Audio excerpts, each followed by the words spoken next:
Assalamualaikum warahmatullahi wabarakatuh. We are from Group 4 of Class B. We'll present on the voluntary winding up of a company. So this is our full poster. First of all, what is voluntary winding up? It is when a company wants to winding up the company voluntarily without the court intervention, and it will be decided by the directors or the shareholders. There are various reasons on why a company wants to winding up. Some of them are when the company ceases the business activities. Next, when the company is breach of statutory provisions, and also there are disagreement between the shareholders. If the management don't know what to do or in the dead end, it also can be a reason for a company to winding up. And lastly, when the company is already completed all of their objectives. Next, we move to the types of voluntary winding up. It is divided into two, which are members voluntary winding up and creditors voluntary winding up. So, for members voluntary winding up, it is happen when the company can pay its debts. The directors will assure that the company has enough money to pay the debts within a specific period. Usually, it is for a year. For this type, it is based on the shareholders' vote. If the vote for closing the company is higher, members voluntary winding up will be happen. Next, we move to creditors voluntary winding up. So it is happen when the company did not have enough money to pay its debts. They will conduct a meeting between the creditors of the company. Then they will appoint a manager to manage the winding up. There are few legal procedures and requirements to voluntarily wind up a company. First, decision to wind up. The decision to wind up the company is made internally by its member or creditors. Second, members' resolution. If opting for a member's voluntary winding up, the company must be solvent. The members pass a resolution to initiate the winding up of the company. Third, declaration of solvency.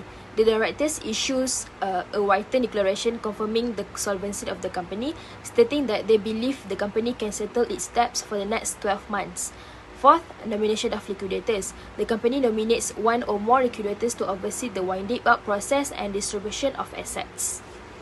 So the fifth procedures are creditors meetings if required.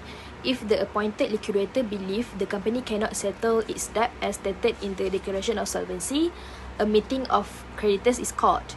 Sixth, creditors nomination of liquidator, also if required.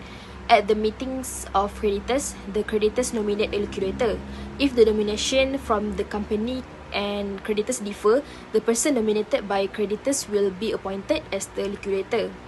And then our final meeting, once the company's affairs are fully wound up, the liquidator prepares an account detailing the winding up process and the disposition of the company's property.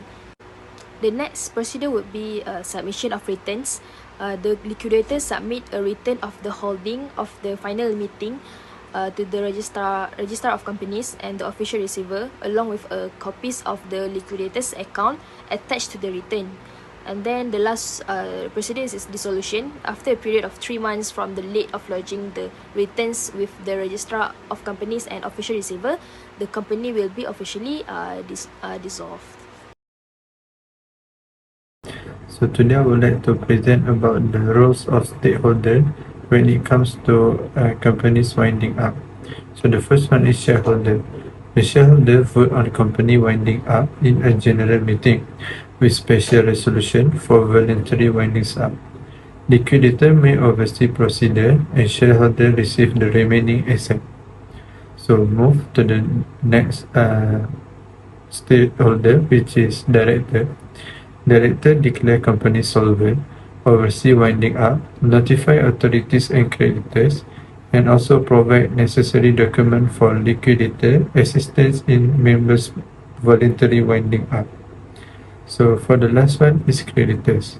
Creditors submit claim to liquidator for outstanding company debts, with liquidator appointing and committee overseeing. Company assets are paid according to priority with secured creditor first. That's all for me. Implication of company winding up on stakeholder. Winding up a company can significantly impact various stakeholders, including director, shareholders, and creditor. Each group experiences different consequences, which can be complex and far-reaching. The first one is director. The impact is loss of control and potential legal liabilities. Example, during the winding up process, directors lose their control over the company's operations. Instead, a liquidator takes over to manage and dispose of the company's asset.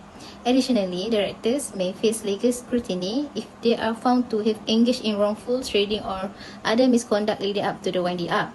For instance, in the case of Caroline plc, directors will investigate for their roles in the company collapse with potential personal liability at stake. The second one is shareholder.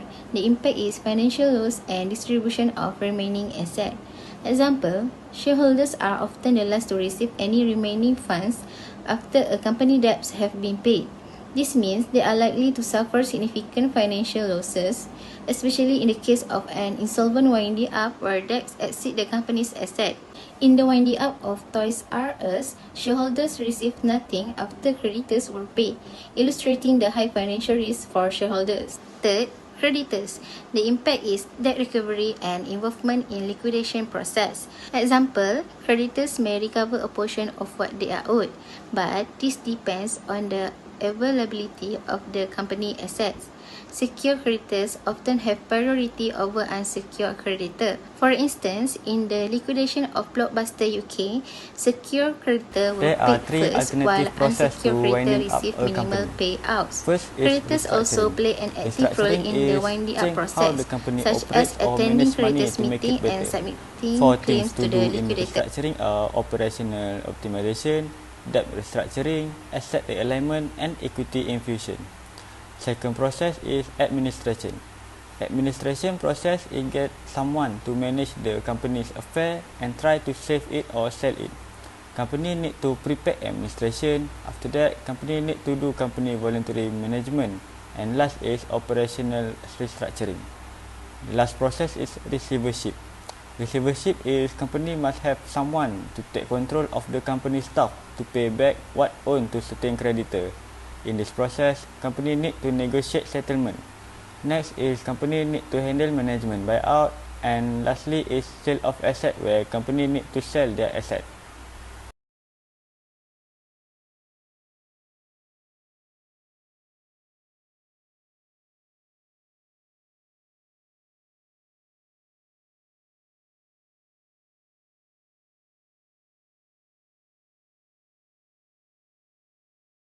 Okay, now we will explore a fascinating case involving Coca-Cola Refreshment Malaysia Sdn Bhd and Legion Capital Sdn Bhd.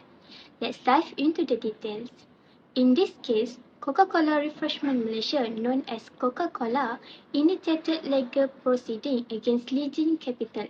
The dispute arose when Legion Capital failed to pay approximately 1.4 million ringgit Malaysia for goods sold and delivered by Coca-Cola. As a result, Coca-Cola sought justice through the Malaysian courts. Legion Capital had already undertaken a creditor's voluntary winding up, a process where a company voluntarily decides to liquidate its asset to pay off its debt. In such situation, a liquidator is appointed to oversee the winding up process. However, the appointment of the liquidator in this case was called into question. Coca-Cola challenged the appointment of the liquidator, arguing that it was invalid.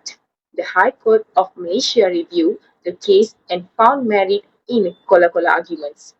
Consequently, the court ordered that another liquidator candidate be appointed. This candidate would be nominated by a creditor holding a majority in value of the company's debt.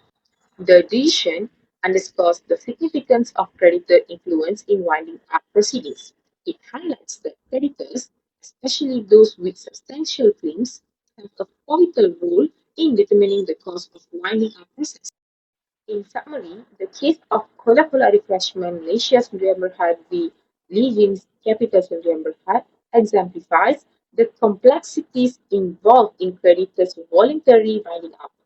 It demonstrates how creditors can influence the appointment of liquidators and ultimately the outcome of winding up process. That's all from our group. Thank you for listening. We hope this case provides valuable insight into intricacies of voluntary winding up in Malaysia.